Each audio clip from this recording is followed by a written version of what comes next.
এইমাত্র আপনারা যে একটা ভিডিও দেখলেন, ভিডিওর মধ্যে একটা ছেলে তার বউকে আর বাচ্চাকে মেরে বাড়ি থেকে তাড়িয়ে দিচ্ছে। এখন যদি আমি বলি ওই ভিডিওটা একটা বানোয়াট ভিডিও, একটা ফেক ভিডিও, শুধু টাকা কামানোর জন্য ওই ভিডিওটা বানাইছে, তাহলে আপনারা বিশ্বাস করবেন না। আমি বিশ্বাস করি না। আমি আগে থেকেই জানতাম যে সবাই বিশ্বাস করলেও কিন্তু বাপ্পা রাজ ভাই বিশ্বাস করবে না।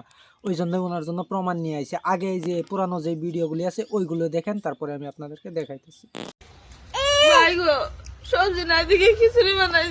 এই যে কথাটা বললো, বাইগো সবজি নাই ওই জন্যই খিচড়ি বানাইছি, কিন্তু আপু আপনি হয়তো একটা কথা ভুলে গেছেন যে খিচড়ি বানাতে গেলেও অনেক সবজির দরকার, লাউ বা অন্য কিছু সবজি, নইলে ডাল দিতে হয়। এই যে সবজিগুলো দিচ্ছেন খিচড়ির সাথে, ওই সবজি দিয়েও তো একটা তরকারি বানাতে পারতেন। আর আপনি কি বলতেছেন, বাইগো সবজি নাই ওই জন্যই খিচড়ি বানাইছি। এরপরে আমি আপনাদেরকে আরো দেখাইতেছি যে কি কি মিথ্যা কথা বলে।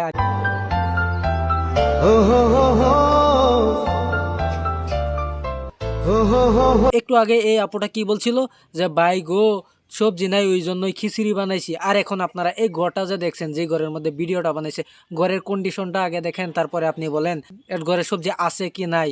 যে যে ভিডিওগুলি বানায়, যেই ভিডিওগুলি বানায়, প্রত্যেক ভিডিওতে এমন মিথ্যা কথা বলে।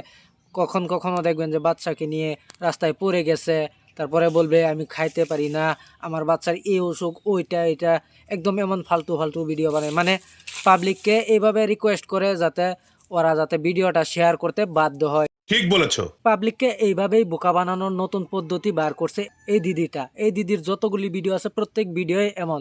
যদি আপনাদের আমার কথা বিশ্বাস না হয়, তাহলে এই দিদির পেজে গিয়ে আপনারা দেখবেন যে কেমন ভিডিও বানায়। ঠিক আছে।